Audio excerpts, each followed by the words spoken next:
Good morning everyone, welcome to civil services study practice set number ये 328 है। इस test series की playlist बना रखी है, वहाँ पर आप टेस्ट नंबर 1 से लेकर 328 तक पहुँच सकते हैं। डिस्क्रिप्शन बॉक्स में लिंक है उसका। तो चलिए स्टार्ट करते हैं टेस्ट। इस टेस्ट में हम प्रैक्टिस करने वाले हैं मोस्ट इम्पोर्टेंट साइंस के प्रश्नों पर। ठीक है, एग्जाम के फेवरेट हैं, बहुत पूछे जाते हैं और इनसे प्रश्न बनेंगे न केवल आरओ के लिए बल्कि किसी भी कॉम्पिटिटिव एग्जाम के लिए इम्पोर्टेंट प्रश्न होंगे। चलिए स्टार्ट करते हैं। पहला प्रश्न है, निम्नलिखित में से कौन सा या से भारत में जैव विविधता यानी बायोडाइवर्सिटी के पतन के कारक हैं? इनमें विषाक्तता, शाकाहार को प्रोत्साहन देना, आवास का विनाश, अतिदोहन। संसाधनों का अतिदोहन अगर किया जाए तो बिल्कुल जैव विविधता के पतन के कारक है वो। तो पहला तो है विषाक्तता, ये भी है। आवास का विनाश, किसी का हैबिटाट लॉस कर दोगे, सभी कुछ खत्म हो जाएगा, ये भी है। शाकाहार को प्रोत्साहन देना जैव विविधता के पतन का कारक नहीं है। ठीक है, तो जहां जहां 4 है उसको हटा दीजिए। 1 2 3 इसका आंसर होगा ऑप्शन नंबर सी। देखिए, भारत की जैव विविधता में पतन के लिए निम्नलिखित कारक उत्तरदायी हैं: आवास का विनाश, शिकार करना, अवैध शिकार, अतिदोहन, पर्यावरण प्रदूषण, विषाक्तता, दावानल यानी जंगल में लगने वाली आग।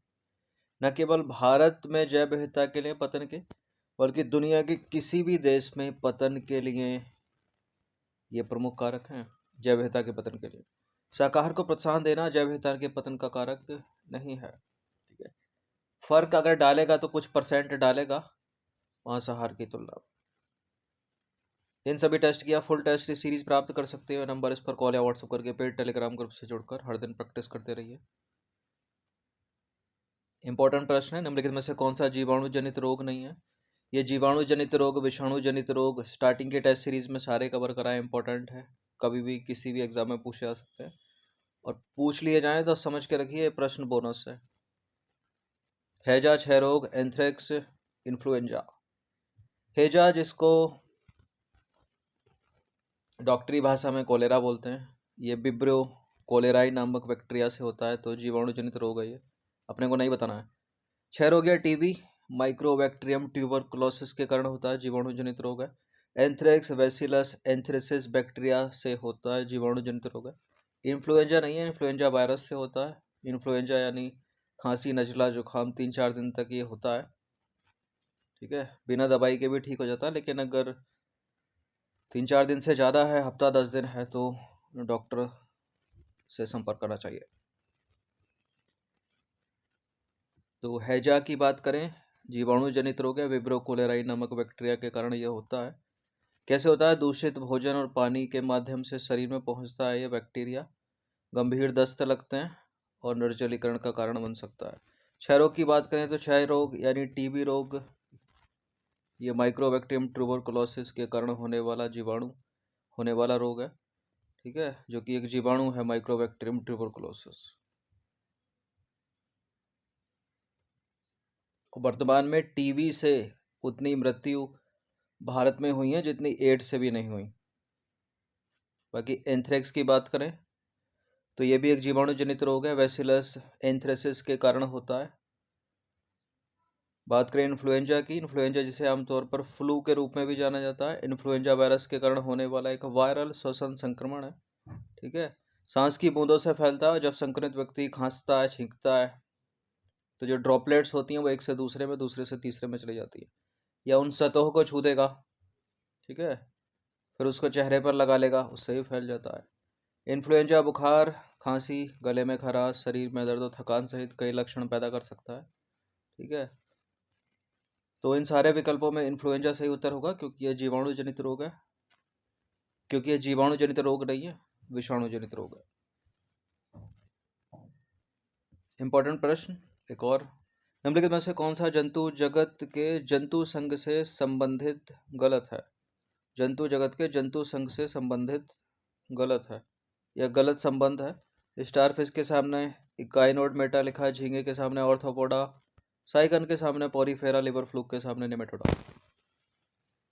साइंस में कुछ ऐसे प्रश्न भी होंगे जो हवा ही नहीं लगेगी, पढ़े ही नहीं होंगे, लेकिन कुछ ऑप्शन से वो एलिमिनेट हो सकते हैं। जैसे कि आपको कॉम्पिटिटिव एग्जाम की आप तैयारी कर रहे हैं तो ऑर्थोपोडा तो आपको पढ़ना ही है, ठीक है। ऑर्थोपोडा से बहुत प्रश्न भी बने एग्जाम में।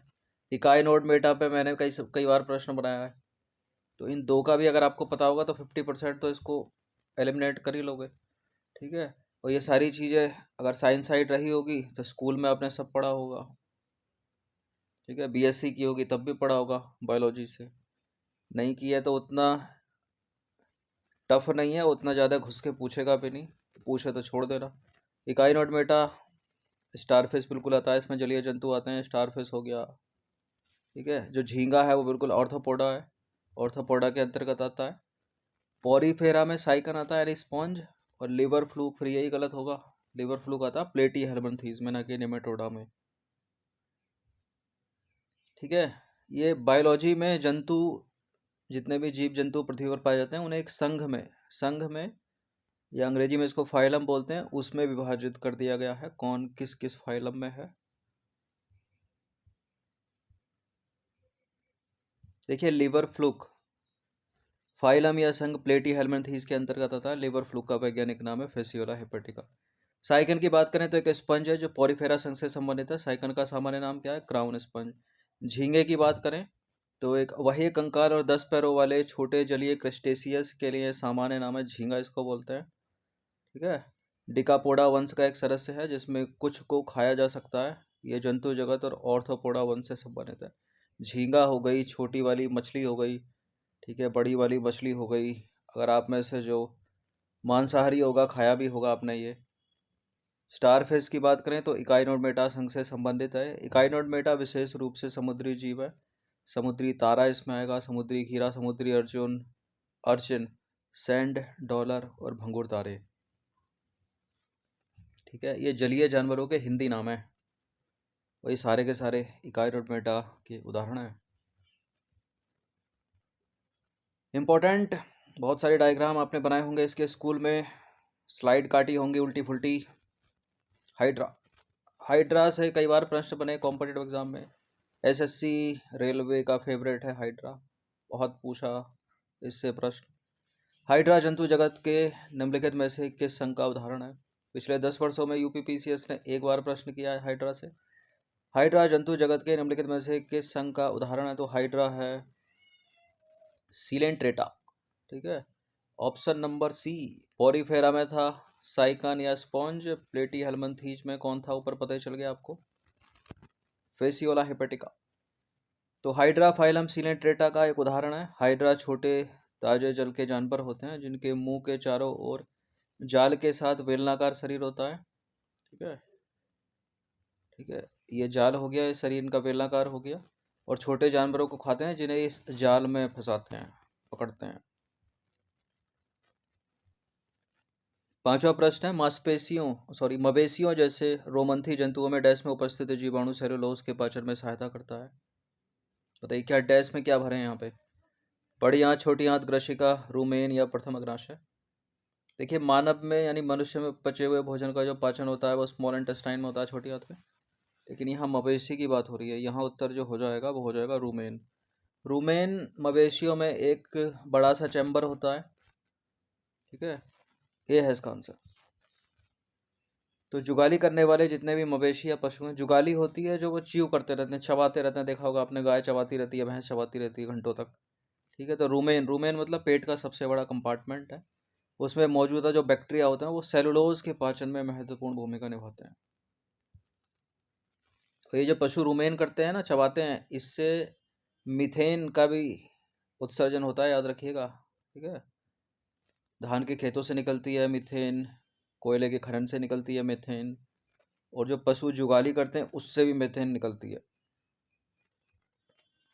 नंबर 6 पर आ जाइए। निम्नलिखित में से कौन फलीदार पौधों के साथ सहजीवी संबंध बनाता है? Nitrosomonas, Streptococcus pneumonia, rhizobium, ribosome.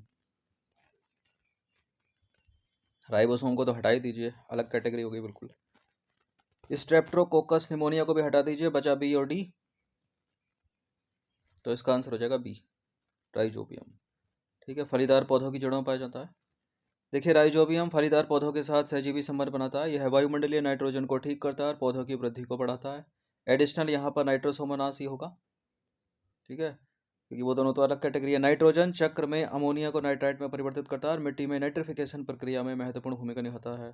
Nitrosomonas.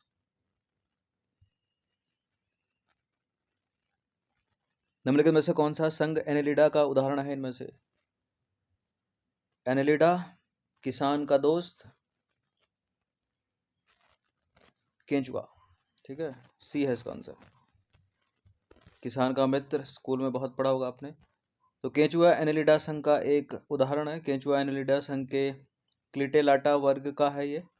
ठीक है, इनका शरीर जो होता है वो खंडित होता है, लंबा होता है, बेलनाकार होता है और पुनःवृत्त खंडों में विभाजित होता है। केंचुए आमतौर पर मिट्टी में पाए जाते हैं और अपनी खुदाई और अपघटन गतिविधियों के माध्यम से मिट्टी की उर्वरता को बढ़ाकर पारिस्थितिक तंत्र में महत्वपूर्ण भूमिका निभाते हैं। ठीक है, क्योंकि केंचुआ जो है, मान लीजिए खेत है, इधर से घुसेगा, इधर से निकल जाएगा, तो जो एयर जाएगी अंदर घुस जाएगी, पौधों की जड़ों तक पहुंचेगी, फिर बाहर निकल जाएगी। कितना अच्छा काम कर रहा है। निम्नलिखित में से कौन सा विटामिन हमारी त्वचा और नेत्र को स्वस्थ रखने में मदद करता है? इनमें से हमारी त्वचा और नेत्र को स्वस्थ रखने में, हमारी त्वचा आया तो विटामिन डी की तरफ ध्यान जाता है, लेकिन नेत्र की जब बात आती है तो बिल्कुल लगा दीजिए विटामिन ए है इसका आंसर। तो विटामिन ए की बात करें तो यह विटामिन मानव त्वचा और आंखों दोनों के स्वास्थ्य को बनाए रखने के लिए महत्वपूर्ण है और यह एक वसा में घुलनशील विटामिन है। वसा में घुलनशील विटामिन कौन कौन से हैं? ए, डी, ई। और जल में घुलनशील बी और सी। ठीक है, सामान्य दृष्टि सुनिश्चित करने में महत्वपूर्ण भूमिका निभाता है और आँख की रेटिना में रंग द्रव्य पैदा करता है और अच्छी दृष्टि को बढ़ावा देता है, विशेषकर कम रोशनी में। यह हृदय, फेफड़े, गुर्दे और अन्य अंगों को ठीक से कार्य करने में मदद करता है। इसके अतिरिक्त यह प्रतिरक्षी प्रणाली के नियमन में शामिल है और प्राकृतिक रूप से ह्यूमन बॉडी में त्वचा में मॉइस्चराइजिंग को बढ़ावा देने में मदद करता है। कोशिका भित्ति यानी सेल वॉल का प्रमुख काम क्या है? सेल वॉल कार्बोहाइड्रेट के संश्लेषण में मदद करता है, कोशिका विभाजन के लिए उत्तरदायी है, कोशिका को कठोर और आकार प्रदान करता है, यह पदार्थ के भंडारण के रूप में काम करता है। कई प्रश्न बने कोशिका भित्ति से भी, सेल वॉल से भी। किसकी बनी होती है, यही प्रश्न पूछ लेते हैं। पौधों की कोशिका भित्ति सेलुलोज की बनी होती है और ये मुख्य काम क्या है इसका? यह कोशिका को आकार और कठोरता प्रदान करता है। बी है इसका आंसर। देखिए, कोशिका भित्ति लगभग सभी प्रोकैरियोटिक कोशिकाओं, साथ ही कई यूकैरियोटिक जीवों की एक विशेषता है। संरचनात्मक सहायता प्रदान करने और कोशिका के आकार को बनाए रखने के अलावा कोशिका भित्ति भौतिक और जैविक खतरों के विरुद्ध एक सुरक्षात्मक बाधा के रूप में काम करती है। तो बी करेक्ट हो जाएगा। 10वां प्रश्न है, आनुवांशिक रूप से जो बनाया गया बैंगन है यानी बीटी बैंगन को डैश के प्रति विकसित किया गया है? कवकीय प्रतिरोधकता, जीवाणु प्रतिरोधकता, कीट प्रतिरोधकता, सूखा प्रतिरोधकता। बताइए, बीटी ब्रिंजल जो बनाया गया है, क्या आएगा इसका उत्तर? सी या डी लगाएं क्या? इसका उत्तर है बी, कीट प्रतिरोधकता, इंसेक्ट। बहुत सारे सब आ जाते हैं इसमें। देखिए, बीटी बैंगन भारत में पहली आनुवांशिकता यानी आनुवांशिक रूप से बनाई गई खाद्य फसल है जो व्यवसायीकरण के लिए अनुमोदन चरण तक पहुंच गई है। यह एक प्रमुख भारतीय बीज company Maharashtra hybrid seed company limited यानी माइको के द्वारा विकसित आनुवांशिक रूप से रूपांतरित बैंगन है और भारत में पाए जाने वाले आनुवांशिक रूपांतरित बैंगन कीट प्रतिरोधी होते हैं और ऐसा बीटी जीन की उपस्थिति के कारण होता है जो वो कीट प्रतिरोधी होते हैं। यह जीन कीटों को मारने वाले विष के उत्पादन के लिए उत्तरदायी है।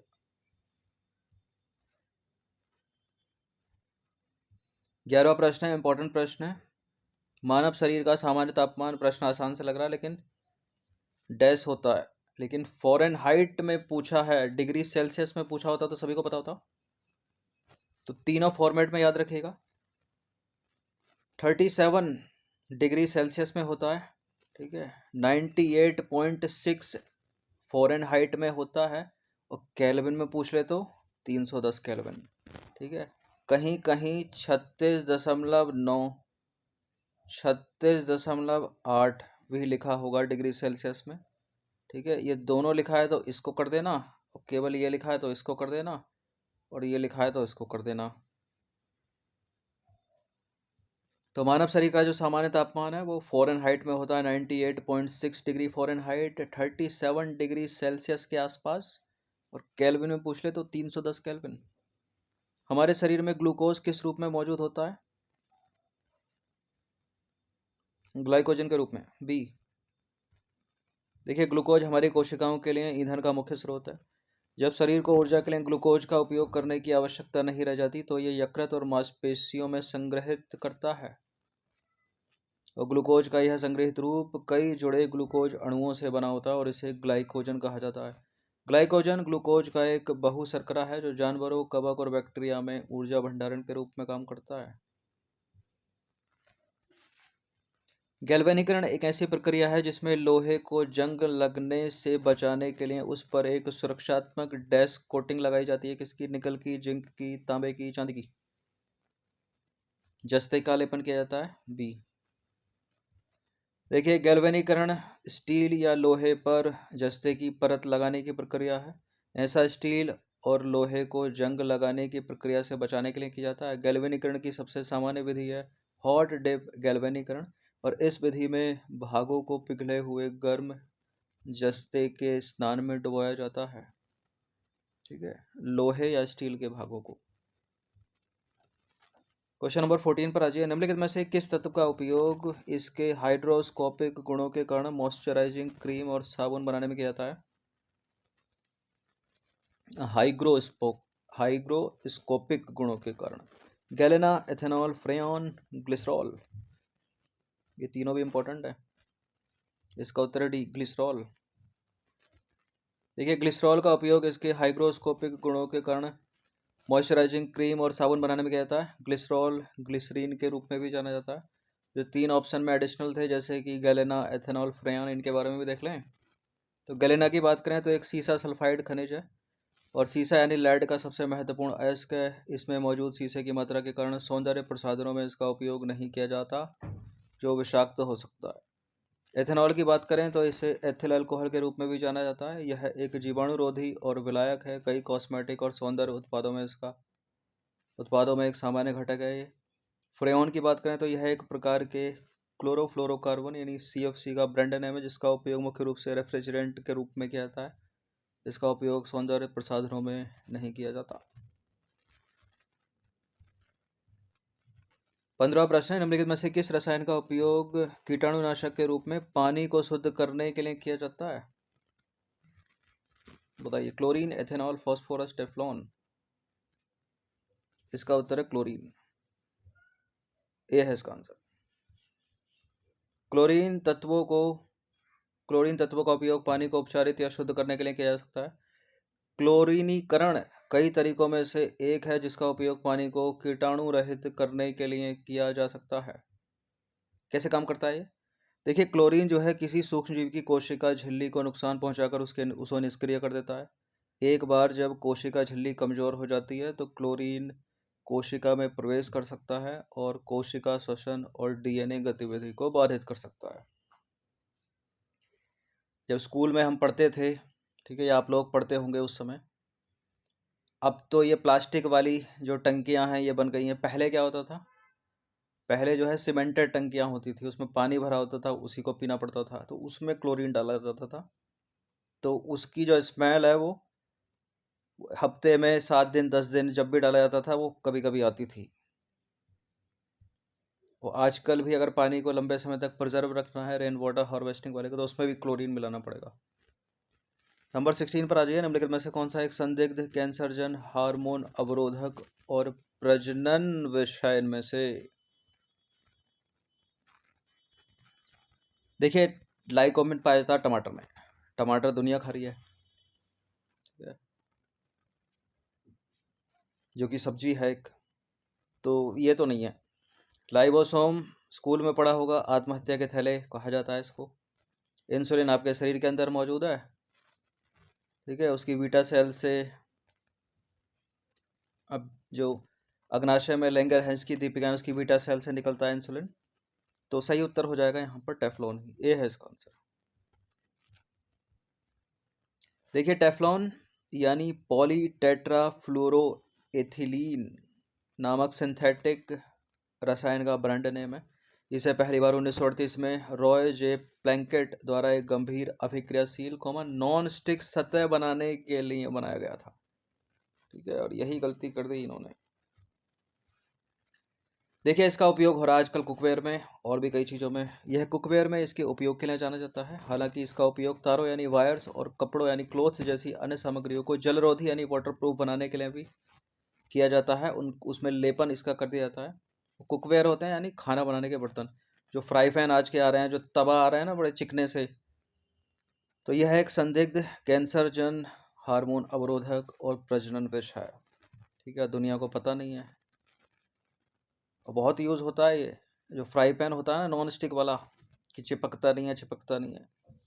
पुराने समय में तो मिट्टी के बर्तन होते थे। ठीक है, धीरे धीरे मानव का विकास हुआ और ये सारी चीज़ें बनने लगी, जिनसे बीमारियां भी बढ़ने लगी। तो लोहे के तवे का यूज़ कीजिए, नॉन स्टिक का फेंक दीजिए अपने किचन से अगर हो तो।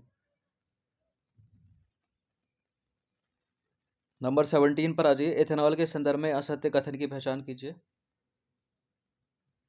मेथिल अल्कोहल के नाम से भी जाना जाता है। रंगहीन, ज्वलनशील, तरल और पानी में घुलनशील है। इसका उपयोग एंटीसेप्टिक और कीटाणुनाशक के रूप में भी किया जाता है। आमतौर पर मादक पेय पदार्थों में पाया जाता है। सारे सही लग रहे हैं तो गलत तो कोई है नहीं। गलत है एक।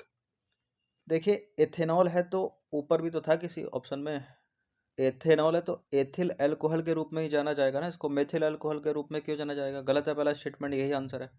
बाकी तीनों के तीनों करेक्ट है। एथेनॉल, इसे एथिल अल्कोहल के नाम से भी जाना जाता है, ना कि मेथिल अल्कोहल। और यह एक रंगहीन, अस्थिर, ज्वलनशील तरल है जो पानी में घुलनशील है, मादक पेय पदार्थों में पाया जाता है। इसका उपयोग एंटीसेप्टिक और कीटाणुनाशक के रूप में किया जाता है। इसका अणुसूत्र है C2H5OH। क्वेश्चन नंबर 18 पर आ जाइए। निम्नलिखित में से किसे पानी में रखा जाता है ताकि वह वायुमंडलीय ऑक्सीजन से संपर्क के माध्यम से आग पकड़ने से बच सके? आर्सेनिक को, मरकरी को, फास्फोरस को, सोडियम को। सोडियम को मिट्टी के तेल में रखा जाता है क्योंकि वह अत्यधिक अभिक्रियाशील होता है। फास्फोरस इसका उत्तर हो जाएगा। ठीक है, वैसे इसके एक से अधिक उत्तर हो सकते हैं क्योंकि सोडियम और फास्फोरस को मिट्टी के तेल में रखा जा सकता है। इस तरह के प्रश्न एग्जाम में घुसाते जरूर हैं। ठीक है, फिर बाद में उनको या तो डिलीट कर देते हैं या सभी को एक नंबर बांट देते हैं। तो वी लगाएंगे हम। फास्फोरस को पानी में रखा जाता है और सोडियम को मिट्टी के तेल में। देखिए, फास्फोरस को पानी में रखा जाता है ताकि ये वायुमंडलीय ऑक्सीजन के संपर्क के माध्यम से आग पकड़ने से बच सके। फास्फोरस एक रासायनिक तत्व है जिसका परमाणु क्रमांक है 15। 1669 में हेनिंग ब्रांड ने इसकी खोज की थी। फास्फोरस में से लहसुन की गंध होती है। ठीक है, लहसुन की गंध आती है, इसमें लहसुन की गंध होती है। और फास्फोरस अपनी उच्च अभिक्रियाशीलता के कारण पृथ्वी पर कभी भी स्वतंत्र तत्व के रूप में नहीं पाया जाता। चलिए, डैश डैश को फिल कर दीजिए। जंग लगने के लिए डैश की दोनों उपस्थिति आवश्यक है। नाइट्रोजन और पानी, हाइड्रोजन और पानी, ऑक्सीजन और पानी, ऑक्सीजन और नाइट्रोजन। लोहे में जंग लगानी है, स्टील में जंग लगानी है, ऑक्सीजन और पानी चाहिए। ए है इसका आंसर। जंग लगाने के लिए ऑक्सीजन और पानी या जलवाष्प दोनों की उपस्थिति आवश्यक है। जलवाष्प युक्त वातावरण में ऑक्सीजन में लोहे के बीच अभिक्रिया से जंग बनता है यानी स्टेन। ठीक है, इसी से बचने के लिए आजकल बन रहे हैं स्टेनलेस स्टील प्रोडक्ट। देखिए, जंग लगना एक ऑक्सीकरण अभिक्रिया यानी रासायनिक अभिक्रिया है। हाइड्रेटेड आयरन ऑक्साइड बनाने के लिए यानी जंग बनाने के लिए लोहा पानी और ऑक्सीजन के साथ अभिक्रिया करता है। तो लोहा पानी ऑक्सीजन बना जंग यानी हाइड्रेटेड आयरन ऑक्साइड। यह है इसकी इक्वेशन, जो किसी काम की नहीं है लेकिन घुसा देगा किसी एसएससी वैसएससी के एग्जाम में। यूपीपीएससी आरओ तो नहीं पूछेगा। एक और इम्पोर्टेंट प्रश्न, टमाटर किस अम्ल का प्राकृतिक स्रोत है? टमाटर किस अम्ल का प्राकृतिक स्रोत है? देखिए, टमाटर में एसिटिक एसिड भी है, साइट्रिक एसिड भी है, ठीक है, और ऑक्जेलिक एसिड भी है। लेकिन सबसे ज़्यादा जो है वो ऑक्जेलिक अम्ल है। तो डी है इसका आंसर। ठीक है, और डी ही लगाएंगे। ऐसा कन्फ्यूज़न आयोग भी करता है। अब किसी ने साइट्रिक एसिड मार दिया तो खट्टा भी तो होता है टमाटर, नींबू के जैसा। ठीक है, आयोग दे रहा ऑक्जेलिक एसिड। तो कभी कभी तो किसी सही कारण की वजह से देता है। ठीक है, कभी उत्तर गलत भी देता है वो। तो डी है इसका आंसर फिलहाल। देखिए, ऑक्जेलिक अम्ल एक रासायनिक यौगिक है जो फल, सब्जी और अनाज के पौधों सहित लगभग हर पौधे में कुछ हद तक स्वाभाविक रूप से होता है। टमाटर में 10 से अधिक प्रकार के अम्ल पाए जाते हैं, जैसे कि साइट्रिक अम्ल, ठीक है, मौलिक अम्ल, एस्कॉर्बिक अम्ल और ऑक्जेलिक अम्ल। टमाटर में ऑक्जेलिक अम्ल की मात्रा लगभग 50 मिलीग्राम प्रति 100 ग्राम है, और पके हुए टमाटर में आमतौर पर कम पके हुए टमाटर की तुलना में अधिक ऑक्जेलेट की मात्रा होती है। तो विकल्प डी अपना सही होगा। एक इंपॉर्टेंट तालिका देता हूँ नीचे, हमेशा हेल्प करेगी वो आपके एग्जाम में, साइंस के प्रश्नों में, और बहुत पूछे जाते हैं इससे प्रश्न। तो यह प्राकृतिक स्रोत, उनमें जो अम्ल पाया जाता है वो कौन कौन सा, जैसे कि सिरका, सिरके में पाया जाता है एसिटिक एसिड। नारंगी, नारंगी होती है यानी मौसमी, मौसमी में पाया जाता है साइट्रिक अम्ल। अच्छा, जो चीज़ नारंगी या मौसमी में होगी वो नींबू में भी होगी, ठीक है, नींबू में साइट्रिक अम्ल पाया जाता है। इमली में टार्ट्रिक अम्ल पाया जाता है। टमाटर में ऑक्जेलिक अम्ल पाया जाता है। दूध, दही में, ठीक है, दुग्धाम्ल यानी लैक्टिक अम्ल पाया जाता है। और क्या बचा, चींटी काट लेगी, मेथनोइक अम्ल, बिच्छू का डंक में मेथनोइक अम्ल। तो इंपॉर्टेंट तालिका इस पर रखिएगा। ये 20 बड़े ही इंपॉर्टेंट प्रश्न थे, ठीक है। ये यूपीपीएससी आरओ के लिए साइंस का टेस्ट नंबर 328, इनकी प्रैक्टिस कर लीजिएगा 1 से 2 बार। धन्यवाद। हर